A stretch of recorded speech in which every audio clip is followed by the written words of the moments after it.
노아의 후손들이 번성하여 그들이 동방으로 가다가 시날 평지를 만나서 그곳에 거하였다고 하였습니다. 그때 그들은 서로 말하기를 백두를 견고히 만들어 성가대를 쌓아 때 꼭대기를 하늘에 닿게 하여 우리 이름을 내고 온 지면에 흩뜨심을 면하자 하고, 자기들 이름을 내려고 합니다. 그때 우리 하나님께서 친히 강림하셔서 그들이 하는 일을 보니까 정말 그렇게 하고 있는 것입니다.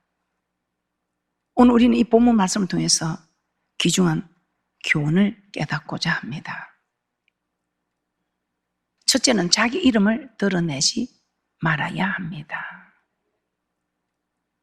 그들의 성가대를 높이 쌓는 이 목적이 무엇이라 합니까? 자신들의 이름을 내기 위함이었다고 합니다.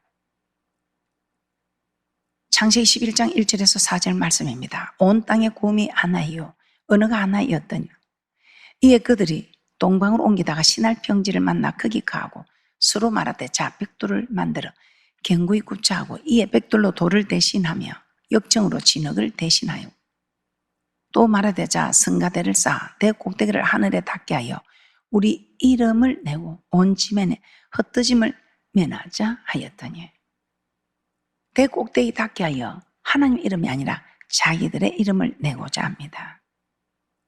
우리도 정말 잘 뛰어서 하나님께 영광을 드린다고 공부도 열심히 하고 좋은 직장도 가지고 높은 지위에 오르고 하고 있습니다.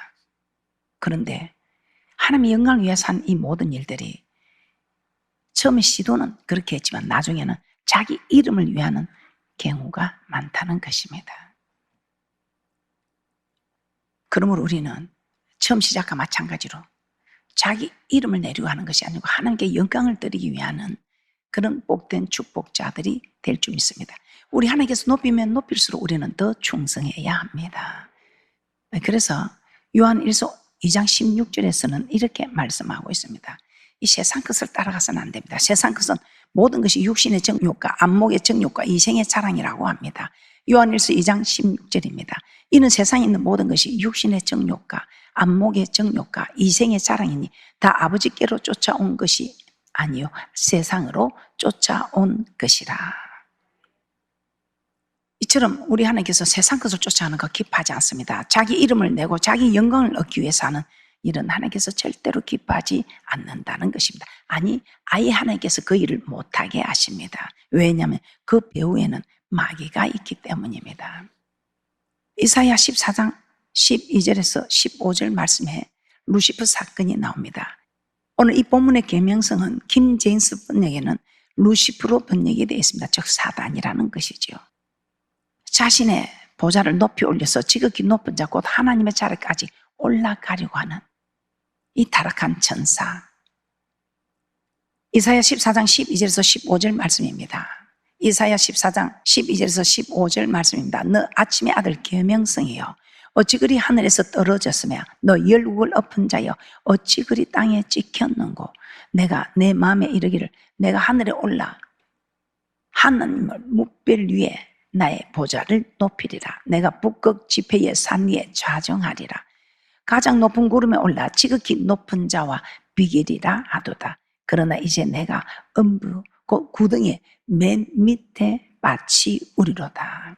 우리 하나님께서는 이 교만한 루시퍼를 하늘에서 떨어뜨려 음부 곧 구덩이의 맨 밑에 빠뜨리셨다고 말씀하고 있습니다. 이처럼 사단은 하나님께서 받아 영광을 가로채려고 하고 있습니다. 하나님께 영광 드리는 것을 가로막고 있는 것이죠. 에덴 동산의 하와는 어떻습니까? 네 눈이 밝아져서 하나님과 같이 된다는 이 말에 자기가 하나님과 같이 되고 싶어서 그 사탄의 말을 듣게 됩니다. 창세기 3장 5절입니다. 창세기 3장 5절입니다. 너희가 그것을 먹는 날에는 너희 눈이 밝아 하나님과 같이 되어 선악을 알 줄을 하나님이 아시니라. 이 사단은 천사당 루시프뿐만 아니라 에덴 동산의 처음으로 지어진 아담에게 돕는 배필로 준 하와에게만 뿐 아니라 신성과 인성을 겸비한 우리 주님께도 찾아옵니다. 예수님께 다가와 시험을 합니다. 마태복음 4장 8절에서 9절입니다. 마태복음 4장 8절에서 9절입니다. 마귀가 또 그를 데리고 지극히 높은 산으로 가서 천하 만국과 그 영광을 보여 가로되 만일 내게 엎드려 경배하면 이 모든 것을 내게 주리라. 사단은 예수님께 자신을 경배하면 세상의 모든 영광을 다 준다는 것입니다. 이때 예수님은 사단에게 경배하는 것을 단호히 거절하고 오직 하나님께 경배하고 하나님은 섬기겠다고 합니다. 세상에서 영광을 받지 않겠다는 뜻이지요. 이처럼 마귀는 하와에게 다가가고 예수님께도 다가가고 천사에게도 다가가고 우리에게도 다가온다는 것입니다. 여러분의 모습은 지금 어떻습니까? 처음에는 다 하나님 영광을 위해서 한다고 합니다. 영광을 드렸습니다.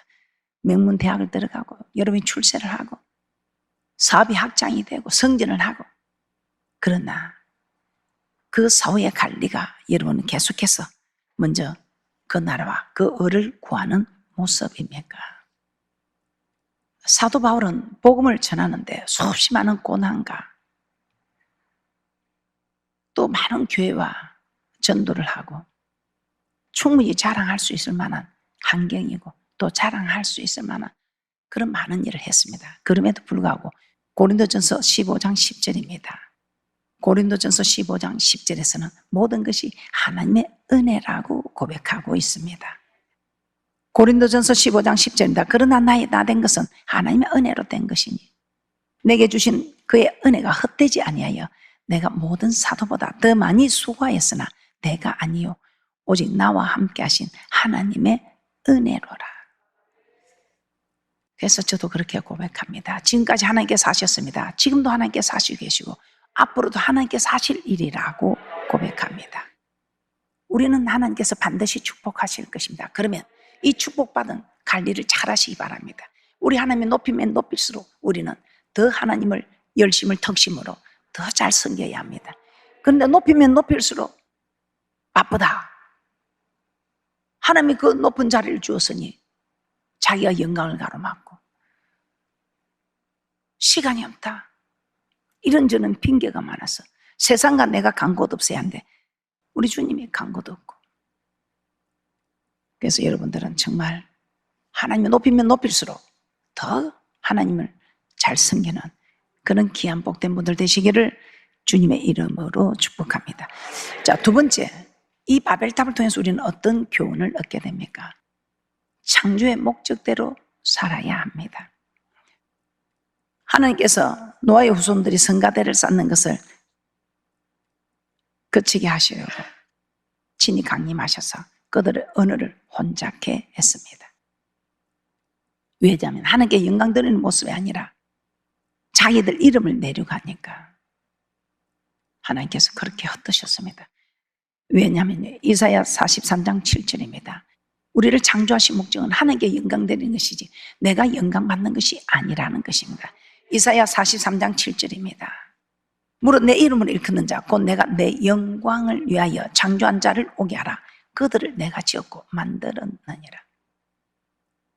우리 하나님께서 우리를 하나님께 영광 드리는, 영광을 드리기 위하여 우리를 창조하셨다고 말씀하고 있습니다. 하나님께 영광 드리는 모습, 사람이면 다 사람이겠으며 사람다워야 사람이지요. 우리 하나님께서 명하시는 대로 사람다운 사람, 아, 저 사람 정말 하나님의 사람이구나 하고 영광 드릴 수 있는 사람. 그러나 우리 하나님께서 축복한 그 많은 물질, 그 많은 건세, 그 많은 실력들이 우리 하나님께 영광을 드리기는커녕 자꾸만 하나님과 멀어지고 자기 자신을 드러낸다면 우리 하나님께서는 그 모든 것을 하나씩 하나씩 다 없애버린다는 것입니다. 저 그런 경우 참 많이 봤습니다. 그래서 우리는 창조의 목적대로 무엇을 하든지 먹든지 마시든지 오직 주를 위하여 살아야 합니다. 우리는 그래야 합니다. 세상 사람들은 어쩔 줄 몰라도 천국에 가야 하는 우리는 그렇게 살아야 한다는 것입니다. 고린도전서 10장 31절입니다. 고린도전서 10장 31절입니다. 그런즉 너희가 먹든지 마시든지 무엇을 하든지 다 하나님의 영광을 위하여 하라.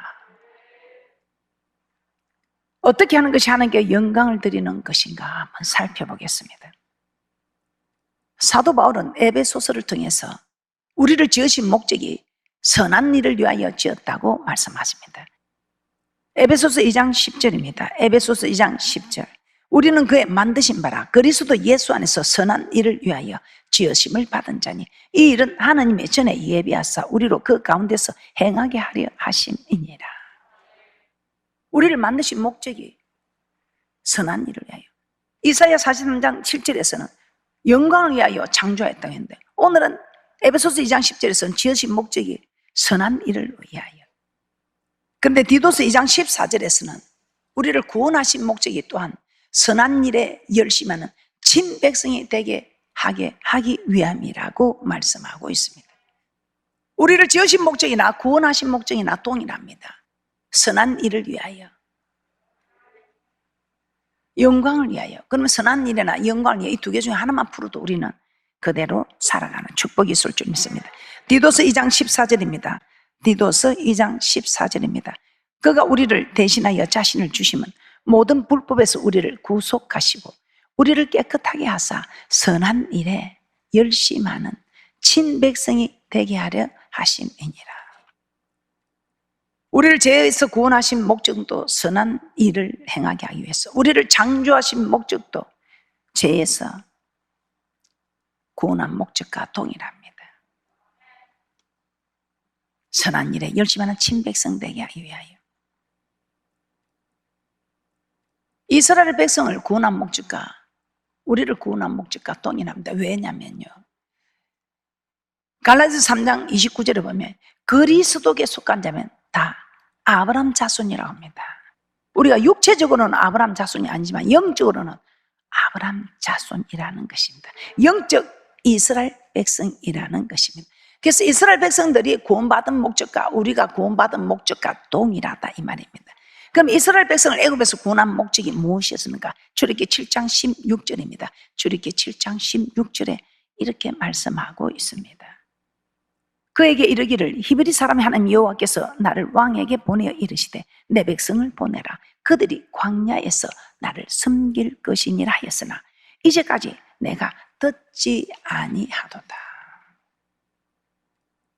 하나님이 이스라엘 백성을 애굽에서 광야로 구원해내고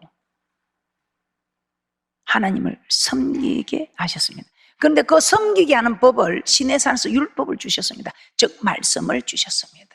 시내산에서 주신 말씀, 즉 시내산에서 주신 율법이 무엇인가? 신약에 와서는 하나님 사랑, 이웃 사랑이라고 말씀하고 있습니다. 하나님의 말씀을 지키는 것이 하나님을 사랑하고 이웃을 사랑하는 일입니다. 이것이 하나님을 사랑하고 이웃을 사랑하는 시내산에서 받은 율법이라는 것입니다. 그래서 하나님 마음에 합한 자 다윗은 항상 하나님의 말씀을 지키며 살아왔습니다. 우리아 아내 밧세바를 범한 일 외에는 정말 정직히 행하고 하나님 마음에 합한 자로 살았던 다윗. 자기를 죽이고 찾아다니는 그 사울을 죽일 기회가 있었지만 죽이지 않는 것은 오직 말씀을 따라갔기 때문입니다. 기름 부은 받은 자를 만지지 말라는 하나님의 말씀 때문에 사울을 죽일 수 있는 기회가 2번이나 있었지만, 아니 자기 손에 피를 댈 필요도 없이 그 부하가 자기가 처리하겠다고 하는데도 허락하지 않았습니다. 우리의 믿음의 조상 아브라함은 어떻습니까? 본토 즉 아비 집을 떠나라 하니까 떠났습니다. 하갈과 이스마엘을 버리라니까 버렸습니다. 마지막으로 이삭을 바치라 할 때 바쳤습니다. 물론 매 순간 실수한 일도 있었지만 그 실수로 인하여 하나님 말씀만 쫓아가야 했다는 것을 깨닫게 된 믿음의 조상 아브라함. 그래서 믿음의 조상이 될 수 있었습니다. 이처럼 창조의 목적은 하나님께 영광을 드리는 것입니다. 그래서 너희는 빛이라 소금이라 빛이 되고 소금이 되어 하나님께 영광을 드리라고 합니다. 오늘도 우리는 이 자리에 다 예배를 드리고 있습니다. 빛이 되고 소금이 되어 영광을 드리는 분들의 예배는 우리 하나님께서 연락하시고 쌀 곳이 없도록 흔들어 눌러서 넘치도록 안겨주시는 놀라운 축복 속에서 이렇게 살아있는 말씀으로, 생명의 말씀으로, 영생의 말씀으로 우리를 가르치는 하나님의 말씀 덕분에 우리는 말씀대로 드려지는 예배에 성공할 수밖에 없었어. 예배가 성공하면 인생이 성공하는 그 놀라운 축복이 우리 모두에게 대대자자손손에게 임하는 축복인 줄 믿습니다. 이처럼 창조의 목적은 하나님께 영광을 돌리는 것입니다. 하나님께 영광을 돌리는 것, 말씀대로 사는 것입니다. 그래서 사도 바울은 그리스도께서 우리를 위하여 죽으시면 산자들로 하여금 다시는 저희 자신을 위하여 살지 않고 오직 저희를 대신하여 죽었다가 다시 사신 자를 위하여 살게 하기 위함이라고 고린도후서 5장 15절에 말씀하고 있습니다. 고린도후서 5장 15절입니다. 고린도후서 5장 15절입니다. 저가 모든 사람을 대신하여 죽으시면 산자들로 하여금 다시는 저희 자신을 위하여 살지 않고 오직 저희를 대신하여 죽었다가 다시 사신 자를 위하여 살게 하려 함이니라. 그럼 우리가 예수 그리스도를 믿고 죄에서 구원을 받아 다시 살게 되었다면 이제는 나를 위하여 살지 말고 오직 예수 그리스도를 위하여 살아야 한다는 것입니다. 하나님의 사람들은 이렇게 살아야 합니다. 천국을 소망하는 사람들은 이렇게 살아야 합니다. 바벨탑이 주는 교훈 세 번째, 하나가 되라. 하나님은 노아의 후손들이 자기 이름을 내기 위하여 성가대를 쌓았을 때 성가대를 쌓지 못하게 하셨습니다. 그런데 어떻게 하여 저들이 성가대를 쌓는 저 힘이 어디서 나오나 내려 강림하셔서 살펴보았습니다. 그랬더니 우리 하나님께서는 근원을 알게 되었습니다. 저들이 한 족속이요 어느도 하나이므로 이 같은 일을 시작하였구나. 창세기 11장 6절 다시 한번 보겠습니다. 창세기 11장 6절입니다. 여호와께서 가라사대 이 무리가 한 족속이요 어느도 하나이므로 이같이 시작하였으니 이후로는 그 경영하는 일을 금지할 수 없으리로다. 저들 어떻게 저리 하나가 되어서 자기 이름을 내고자 하면서 저렇게 하나가 되는가? 저들 한 족속이고 어느도 하나구나. 하나가 되니까 저렇구나. 그래서 어느도 흩어버리고 어느가 흩어지니 다 뿔뿔이 흩어지게 되었습니다. 그러면서 우리 하나님께서는 이후로는 그 경영하는 일을 금지할 수 없다. 이제 어느가 하나가 안 되고 한 족속이 안 되면 하나 되기 어렵다는 것입니다. 그러나 그럼에도 하나가 될 때는 이후에 경영하는 법을 금지할 법이 없다. 창세기 11장 6절 여호와께서 가라사대 이 무리가 한 족속이요 어느도 하나이므로 이같이 시작하였으니 이후에는 그 경영하는 일을 금지할 수 없으리로다. 계속해서 하나가 되면 정말 더 큰 일을 할 수 있을 것을 자기 이름을 내는 일을 정말 하나님을 대적하는 일을 할 수 있기 때문에 우리 하나님께서는 하나가 되지 못하도록 흩어버리신 것입니다. 창세기 11장 7절에서 8절 말씀입니다. 창세기 11장 7절에서 8절 말씀입니다. 자, 우리가 내려가서 거기서 그들의 언어를 혼잡케 하여 그들로 서로 알아듣지 못하게 하자 하시고 여호와께서 거기서 그들을 온 지면에 흩으심으로 그들이 성 쌓기를 그쳤더라. 우리가 악한 일을 하는 데는 하나가 돼서는 절대로 안 됩니다. 그러나 선한 일을 위해서는 우리가 하나 되는 그런 귀한 분들 되시기를 주님의 이름으로 축복합니다. 전도서 4장 12절에서도 이렇게 말씀하고 있습니다. 전도서 4장 12절입니다. 한 사람이면 패하겠거니와 두 사람이면 능히 당하나니 삼겹줄은 쉽게 끊어지지 아니하느니라. 우리 예수님께서 성천하신 후 제자들은 함께 모여 마음을 같이하여 전혀 기도에 힘쓰고 있었다고 합니다. 사도행전 1장 14절 말씀입니다. 사도행전 1장 14절 말씀입니다. 여자들과 예수의 모친 마리아와 예수의 아우들로 더불어 마음을 같이하여 전혀 기도에 힘쓰니라. 제자들은 떨어져서 혼자 기도한 것이 아닙니다. 함께 모여 기도하였습니다. 함께 모였어. 함께 모여 기도했다. 이 말이 무슨 말입니까? 하나가 되었다면 마음을 함께하는, 마음을 같이 하는 하나가 되어 기도했다 이 말입니다. 그랬을 때 오순절날 성령의 불길이 그들에게 임했던 것입니다. 그래서 초대교회가 탄생했고 초대교회 성도들은 날마다 마음을 같이하여 성전에 모이기를 힘썼다고 합니다. 사도행전 2장 46절입니다. 날마다 마음을 같이하여 성전에 모이기를 힘쓰고 집에서 떡을 떼며 기쁨과 순전한 마음으로 음식을 먹고, 날마다 성전에 모이는 것도 중요하지만 마음을 같이하였다 이 말입니다. 마음을 같이하였다.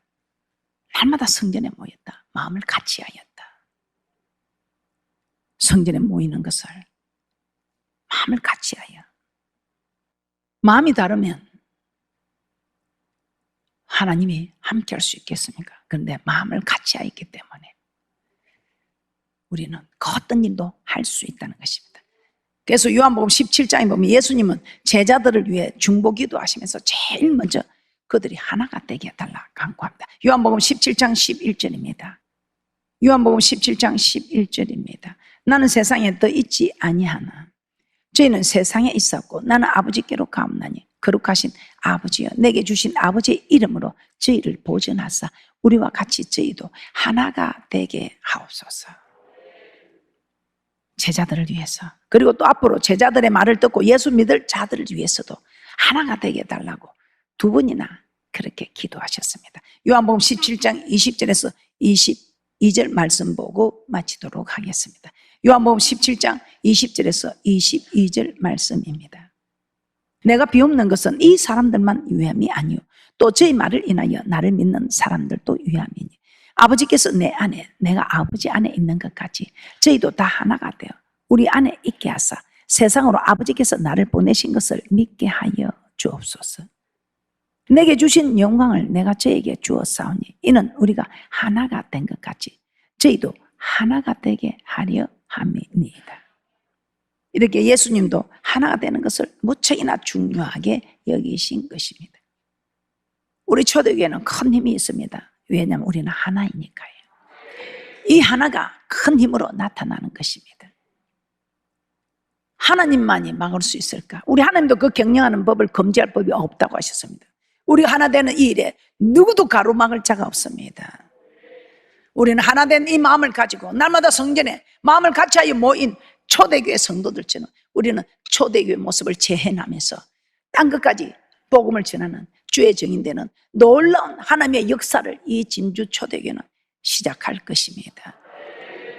이 모든 일들에 여러분이 귀하게 사용되어지는 것, 귀하게 쓰임받는 것 감사하시고 여러분들은 귀하게 쓰임받을 준비들을 하는 세상 사람을 보지 말고 하나님의 사람들을 바라보시면서 준비하는 귀한 분들 되시기를 주님의 이름으로 축복합니다. 말씀을 정리해 보겠습니다. 오늘 하나님의 바벨탑의 내용을 통해서 우리에게 자기 이름을 드러내지 말라고 교훈하십니다.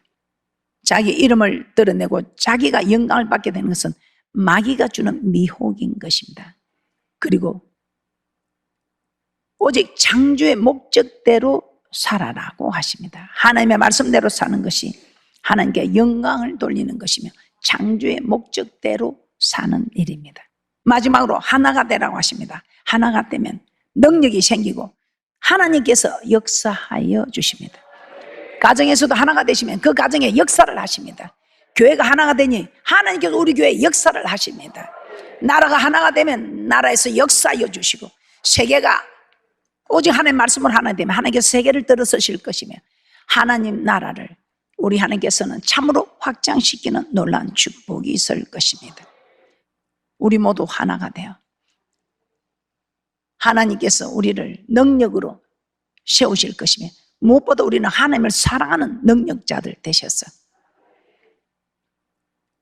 우리 하나님께서 우리를 통해서 이루고자 하시는 그 뜻을 이루어드리는 귀하고 복된 초대교회 성도님들 되시기를 주님의 이름으로 축복합니다.